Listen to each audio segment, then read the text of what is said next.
Okay. Okay, and we are live. I got the little notification on my phone. That's how I always can tell that it's legitimately live and not just a false alarm. Uh, I am here with my co-host Nathan for Ring the Bell podcast number 3. How are you, Nathan? I'm fine, mate. How are you? Yeah, not bad, man. Not bad at all.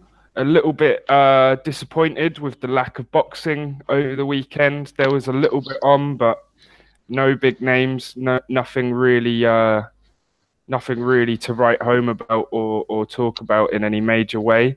However, we do have a great fight coming up next weekend, and so we are going to discuss that as much as possible. We have the Groves Eubank fight, and It's going to be a good on fight. that card, there's a few other fights to talk about as well. Nathan, are you walking outside? Yeah, I am. Yeah, I shall be inside in a minute. That is Is it affecting horrific. the Yeah, signal? it's absolutely horrific.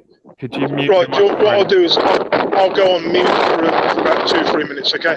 Whoa, I can't even hear. I'm going to go on mute for about 2 or 3 minutes. Can you Yeah, hear me? yeah, yeah, yeah. No worries, man. Okay, so I'll be back in about 2 or 3 minutes. Cool. So we have the George Groves Chris Eubank Jr. card coming up this weekend. We also have the Danny Garcia Brandon Rios card coming up this weekend. We've got on that card David Benavides fights Ronald Garville for the WBC World Super Middleweight title. And we got Ray Robinson versus Jordanis Ugas, who are both semi-decent welterweights. I've watched both of them before. They've, Ray Robinson beat Bradus Prescott. I think I saw that fight last year. And Jordanis Ugas, I can't remember who he fought last. Thomas Delorme in America, he won that fight. He also beat Nelson Lara. He's not really had as many. I think it's fair to say he's not really had the same level of opposition that Ray Robinson has had, but he's got some good wins on his record. Jamal James, who was 20-0, Bryant Perella, who was 14-0, Amir Imam, who was 13-0. So it's an interesting fight for me, that one. It's a good little card. I'm quite excited. I'm quite excited for the Danny Garcia Brandon Rios fight as well. I think obviously it's a fairly lopsided fight. I expect Danny Garcia to win fairly comfortably. I don't really think Brandon Rios has.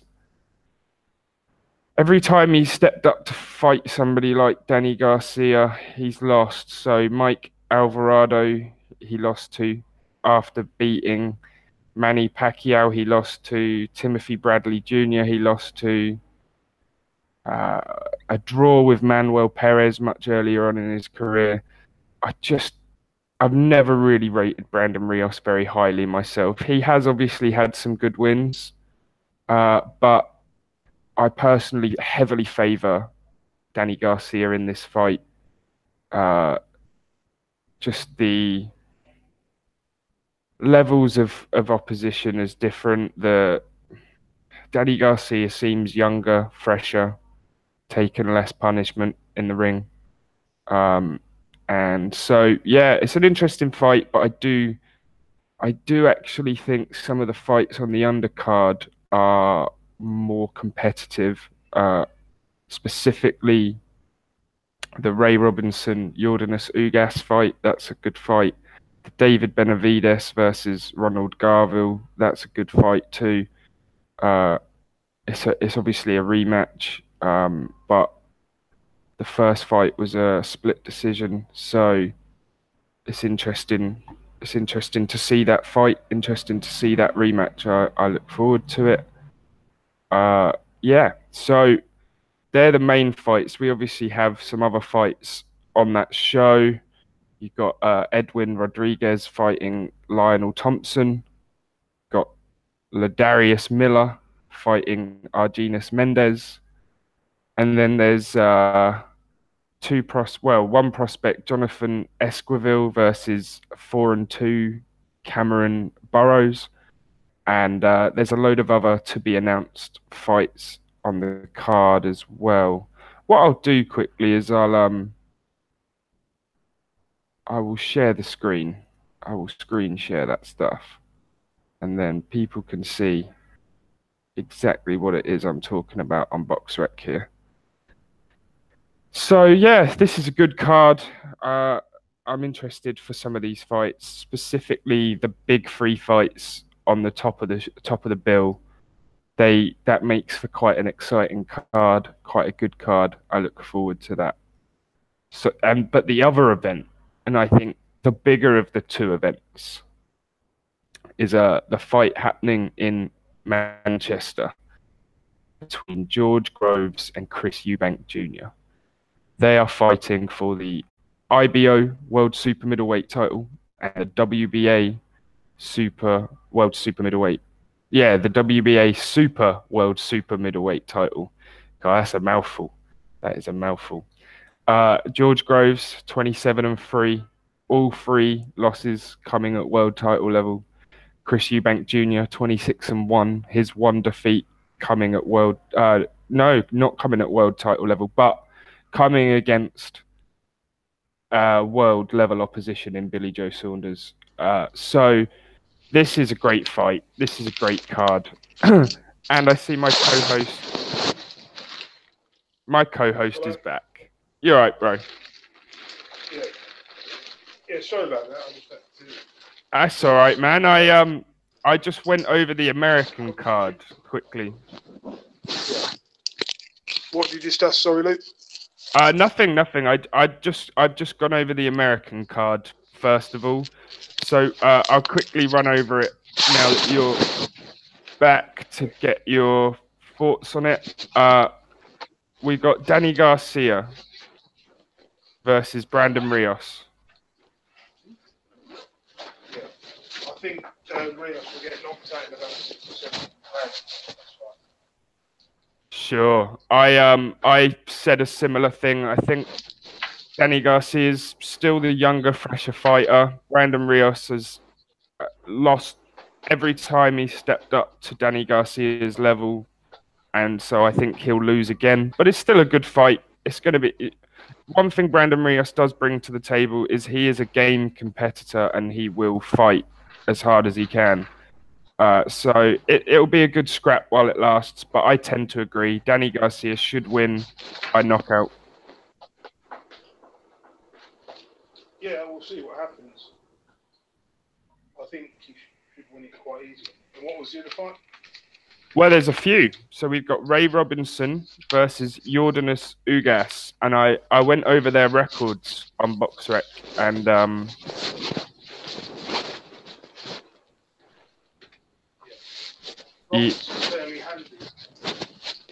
yeah, bro, what are you doing right now?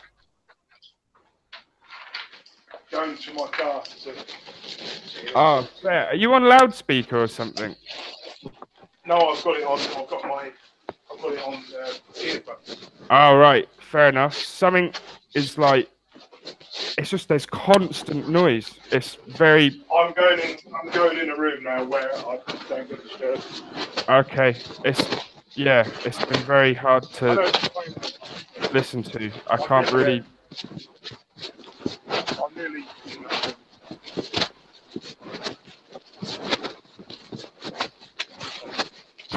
You should really mute your mic whilst you're doing it, man, because it's killing me. I know I should, yeah. But when you... Okay. I apologise for this, people.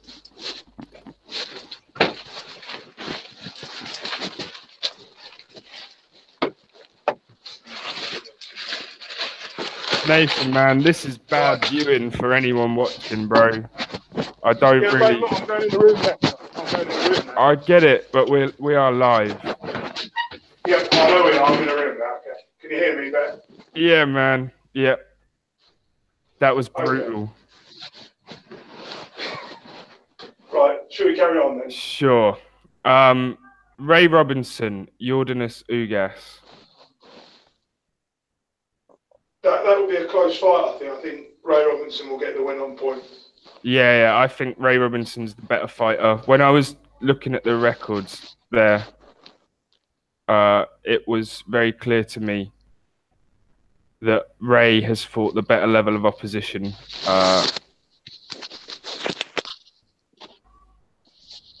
Yeah, I definitely agree with that. Sure.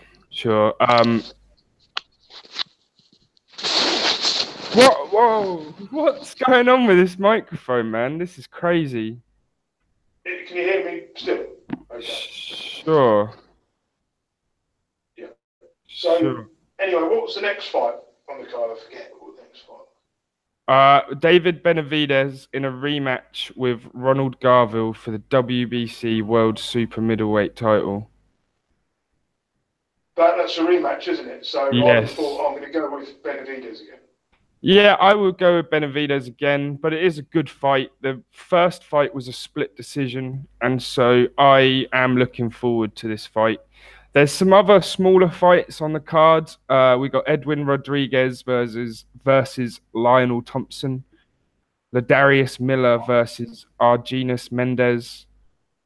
I don't know any of these fighters. No, that's the thing. I know Ladarius Miller is a somewhat touted prospect at lightweight. He's 14-1. His one loss was to Rolando Chinia, who's another fairly touted lightweight prospect, although he's lost his last fight as well. So, the rest of the card leaves a lot to be desired, but the main three fights are very good, in my opinion.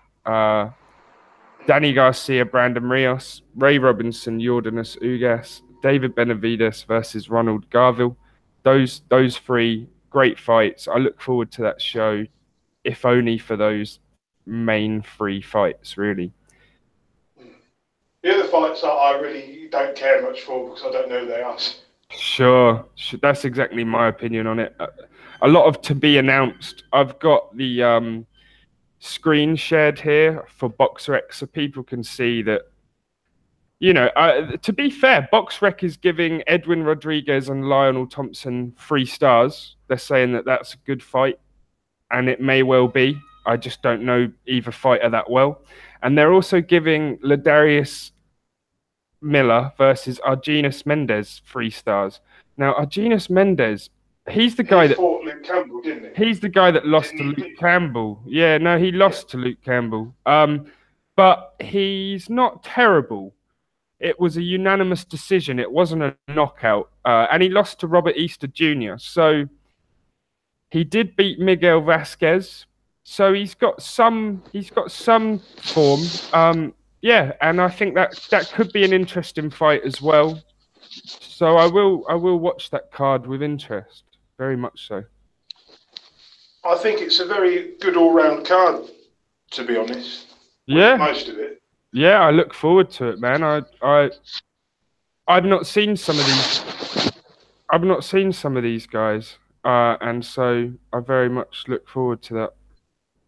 But as you say, whenever we do a show, when we prepare, we don't ever have enough time in the day to watch every single fight on the card. We only can watch the main fights and then the odd one if we get the chance.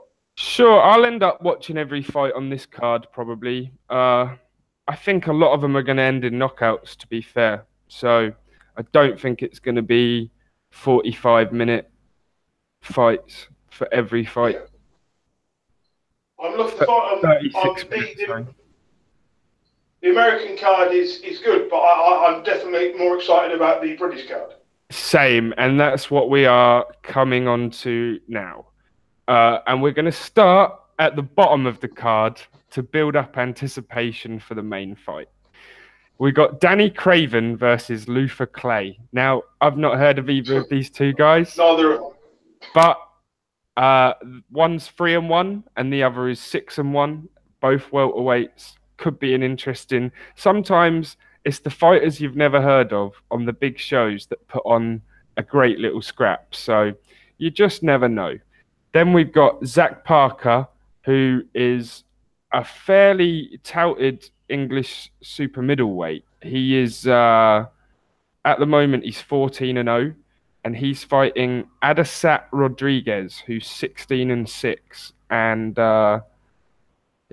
this Adesat guy doesn't look like some sort of world level contender, but he's probably European level, and so it's good to see Zach Parker moving up into that sort of fight. If he deals with him easily, I'd aim to get him a sort of shot at the European title. That'd probably be the right way to go. So that's an interesting fight. Then we've got Arfan Iqbal versus Simon Vallily for the British, for the English cruiserweight title. Now Iqbal, I've seen a few times, and if he seems to be a pretty decent boxer for a cruiserweight. He's not necessarily sure. The domestic people from last week, isn't he? Really, when you look at it. Sure, I would probably have to say definitely. His wins over Camacho and who else did he? Oh no, well that's the thing. Now that I'm looking through his record here, it's actually hard to see how many good wins he's had. But when you put it in perspective, he was good enough to main event last week's show that they had. I think probably, but he's not got the most power for a cruiserweight, so it should be interesting. I also think Simon Vallily's pretty good. His only loss came to Maris Bradis. And although, again, now that I'm on his box rec, I'm looking at his record. He's only beaten one guy with a winning record. So when you look at some of these, and that's the same, it's the same for Arfan Iqbal. When I look at his record here, he's beaten Wadi Camacho, Andres Budera, but he was only 2-0. Leon Senior, who was 10-1, and that's it. The rest are 6-43, 8-26, 3-13. I know. I swear some of these guys are probably light heavyweights. Blown light heavyweights. A lot of the guys. I don't doubt it. I don't doubt it. So it is an interesting fight because they've only really each got one good name on their record, and the winner will probably move on to the British title, and the loser probably has to try again for the English title. So that is a good fight. That's a good scrap. I like to see that sort of. It's Arfan Iqbal's 12-0, Simon Vallily's 12-1. So you really think that Simon Vallily needs to win? This is an even fight. I really think this is a 50-50 because we don't know. But you'd think Simon Vallily needs to win it more because he's already suffered defeat. But to be honest, I mean, these guys are probably about the same sort of standard from what I can gather. I don't know. I probably lean towards Simon Vallily because if they were confident enough to even put him in against Bradis, they must be fairly confident that he's pretty good. Yeah. So I'd probably lean to Vallily just based on that. I haven't really watched too much of both of them, but from what I have seen, I think Vallily's the slightly better boxer. I think it's going to be very close. Sure. That's what I like this level of matches. They're going to be close. Yeah, they're brilliant. They're brilliant. Tommy Langford versus Jack Arnfield for the British middleweight title. This is a great fight. So Tommy Langford's one defeat, as we know, is to Avantadil Kurtzidis, who then went on to get arrested for some bizarre crimes. We won't go into that now, but it was a stunning knockout. And the problem with it is that he's fighting someone whose KO percentage is 22% in Jack Arnfield. So I personally lean towards Tommy Langford simply because of that, because Tommy Langford does have a decent amount of power. Well, his KO ratio is only 30% as well, but in his when I watch the two of them, Tommy Langford does look the bigger, more natural middleweight, and Jack Armfield doesn't always. He doesn't always look. He doesn't always look that solid at middleweight. He looks a little bit skinny almost. So, yeah, I'm kind of leaning towards Tommy Langford, but you'd have to give. He's got the pedigree, but you know, this could swing a different way. This fight as well. It's one of them. You know, because obviously Langford's fought for an interim world title, but you know, I don't think they're miles apart in levels. No, I personally think Jack Armfield's the better boxer. I mean, what he did to Brian Rose, John Ryder, Exactly, he's done some good stuff in the ring. I just think he doesn't have. It's styles make fights, and I think Tommy Langford is all wrong for Jack Armfield. But to be fair, Tommy Langford has been matched. Well, any you know, he's gone. The world rankings was well orchestrated by Frank. Yeah, I mean, well. I mean, it was terrible matchmaking to put him in against Kurt Sedes. Oh, it was, yeah. But his win against Sam Sheedy was a good win. I'd actually still like to see that rematch. I thought that fight was as close as a razor's edge. The winner of this fight won't go past European level, in my opinion. No, I mean, I don't think Langford. You know, we've got to remember that Jack Armfield has lost to Cello Render and Nick Blackwell, so that sort of he's the younger man, isn't he? By 4 years, yeah. 28, Tommy. No, they're both the same age. They're the same age. Langford's 28, Armfield's 28. So, in that sense, no, they're both the same. The one thing I would say is if Jack Armfield can set the range and get his jab off, he could cause Tommy Langford a lot of problems because he's got quite a big height and reach advantage. Jack Armfield, he's 6'2". Tommy Langford's only 6 foot, and so on that front, it would make sense that Jack Armfield could win this fight on points, but I think if it's going to be a stoppage, Tommy Langford might get it. But he hasn't shown tremendous. He hasn't shown tremendous power in his career either, so it's a hard one to call on that front. Because Langford's got that name, hasn't he? You know, he's got a bit of a name now. You know, so people will. I think because he was tied to. It's because he was tied to Eubank. Yeah. Well, it's the Kurt Sedes thing, but then he was also tied to fighting Eubank Jr. and Billy Joe, but it never happened because he lost. Because he lost to Kurt Sedes, so yeah. But you know, if he'd never had that fight against Sedes, he'd been in a position to probably fought for a proper world title, you know, full world title. But you know, that's just fate, I guess. Sure. It's. That's what I mean about it was good matchmaking, but that Kurt Sedes fight was bad because it set him back. He really needs to beat Jack Armfield, or he's stuck in limbo, isn't he? Whoever loses this fight is stuck in limbo. It's a little bit same as the Arfan Iqbal Simon Vallily fight on that front. The winner goes on to European level, and the loser is stuck. So it's a bit interesting. It is a good fight. Another great fight on the card, and this is why this card is really heating up. What was this fight? Ryan Walsh versus Isaac Lowe for the British featherweight title.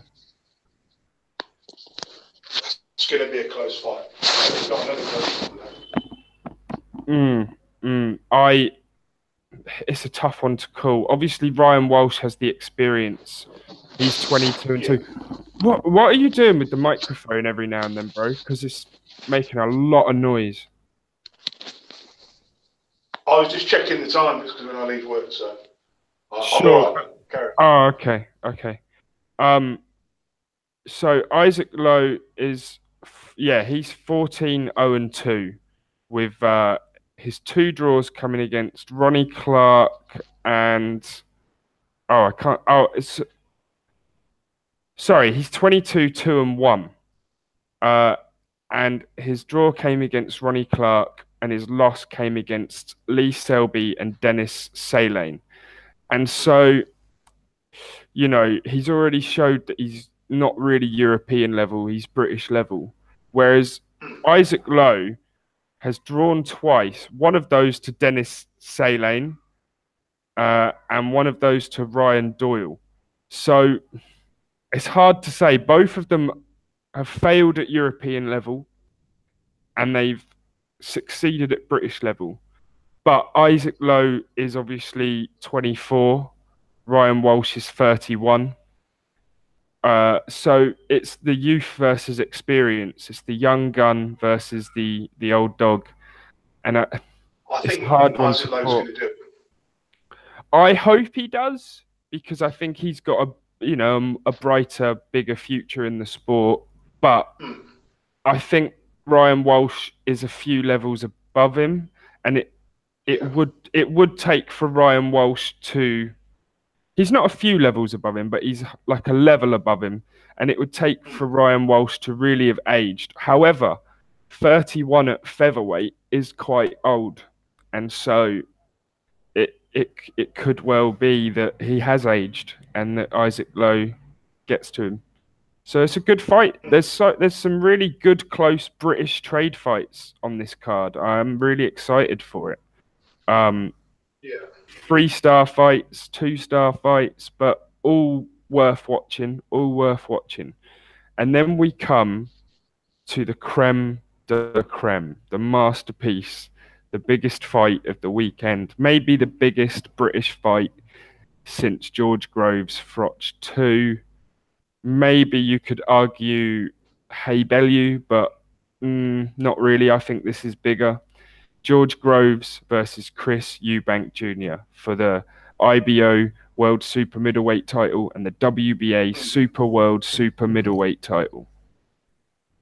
It's a close fight, isn't it? It's hard to call, man. I've seen people swing back and forth on this many times. It's hard to say. I personally lean to George Groves. I don't. I'll give my reasoning quickly, because I know you probably lean the other way, and then you can give your reasoning why.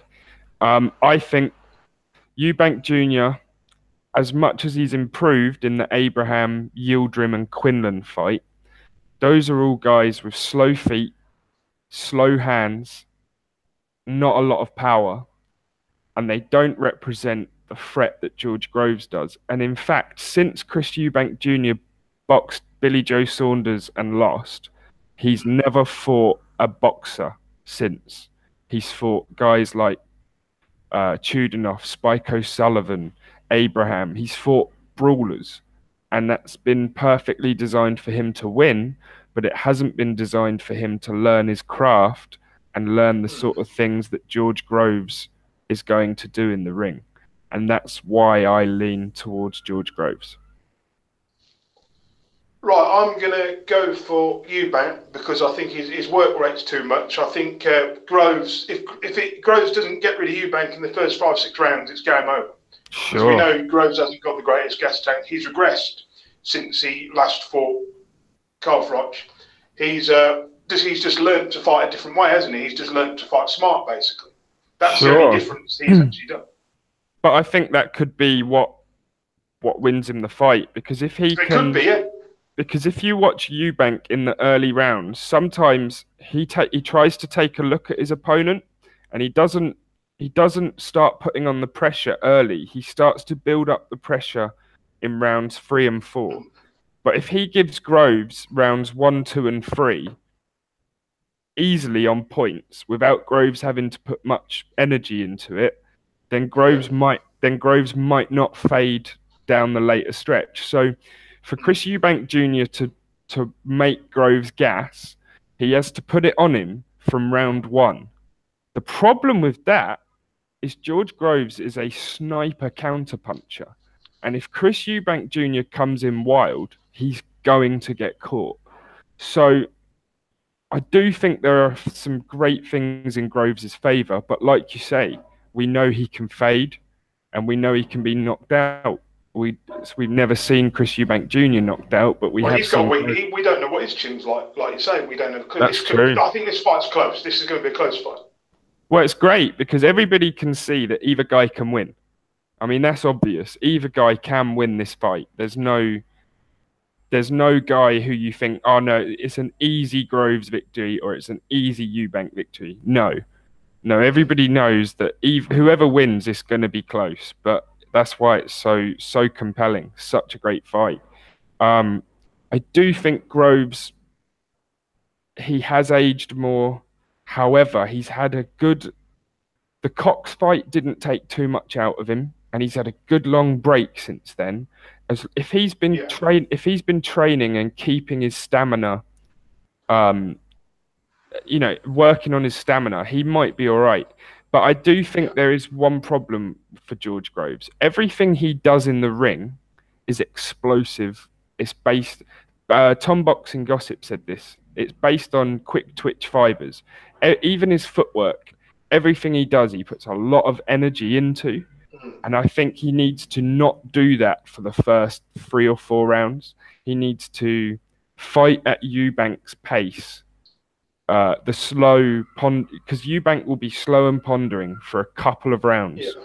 And if George Groves allows him that room, but still nicks the rounds on points, then he doesn't have to waste all his energy. But he might well not listen to that. I think George Groves has got a little bit upset in this build-up, and this is the thing that I thought we should come on to now if you've still got time to talk about it. Oh, yeah. I'm just about to leave work, so I'll put you on mute for 2 minutes because I'm going to go and park in a lay-by. Is that sure. all right? Or do you want to carry on for another 5 minutes? Well, it's only like a 2-3 minute. It's only a 2-3 minute discussion. But did you end up seeing the interviews about George Groves talking about how Eubank Senior really needs to wind his neck in to stop talking about referees protecting fighters, because obviously Groves has had that horrific situation with Edward Gutnecht, and Eubank's obviously had the situation with Blackwell, and so what did you make of all that? What did you think of that? I thought George Groves was right. Eubank's just talking up, to try and build the fight. And George Groves is a no-nonsense type of guy. He doesn't want any of the hassle, I agree, and I think it's even worse than that. I actually think Eubank Senior is doing that in an attempt to gain an advantage. We all know the style his son fights is to throw barrages of punches, combinations. He doesn't always land with every single shot, but they look flashy. And so a referee is more likely to stop a fight when someone does that than George Groves' style. So I think George Groves was very much correct to call that out and say, look, you've said that in so many fights now. We understand, we get it. Refs are there. They don't need you to tell. The other thing is, I'm surprised the British Board of Boxing allow him to get away with those statements. I think if Tyson Fury or Peter Fury were to say protect the other fighter, they would get called in for a hearing about trying to influence referees, for sure. Definitely, yeah. So I think there needs to be a hard line on this. I don't think he needs to be fined. I don't think he needs to, nothing like that. But I do agree with George Groves on this one that it's in poor taste to be bringing that up at this point. Definitely, I agree, mate. So the other thing, sorry, you carry on. Yeah, sorry, carry on. You carry on. Well, the other thing is, it's interesting because it's the first time I've ever seen anybody really push back in that way. Billy Joe Saunders did it a bit, but he did it in a different manner. He did it in the sort of the gypsy, I'm going to laugh at whatever you say manner, whereas George Groves did it in a quite serious, way, and I think Eubank Senior. I think he probably owes Groves an apology after the Oh, fight. To be definitely. fair, We'll see what happens. I mean, it's going to be a good fight. It's well worth the pay-per-view admission. You know, I think we're going to see It's a cracking card, great fight, and I mean, I can't wait to see it. I'm exactly the same. Unfortunately, I'm actually not unfortunately, but I'm going to be away with my girlfriend, so I'm going to have to watch this the morning after. I'll So send you the fight, so don't worry. yeah, nobody spoil me nothing. Nobody spoil me nothing. I'll be watching it blind. I don't want to know who wins. It's such a Right, good mate. fight. I'm just Yeah. about to leave work. Have you got another subject? Because it'll only take me 1 minute to drive to where I need to drive to and pull over. No, that I think that was everything for this week, man. We'll leave it there. And Okay. enjoy the fight, everybody. We will be back this time next week, probably to discuss what happened. And I apologise to everybody for making the noise. Next time, I'll make sure I'm at home when I do it. No worries, man. It was other people will be fine because they can mute their YouTube whilst it happens. But like my headphones are so loud, it was killing me. Are we still Peace, alive? bro. Yeah. Right. Everybody, catch you soon.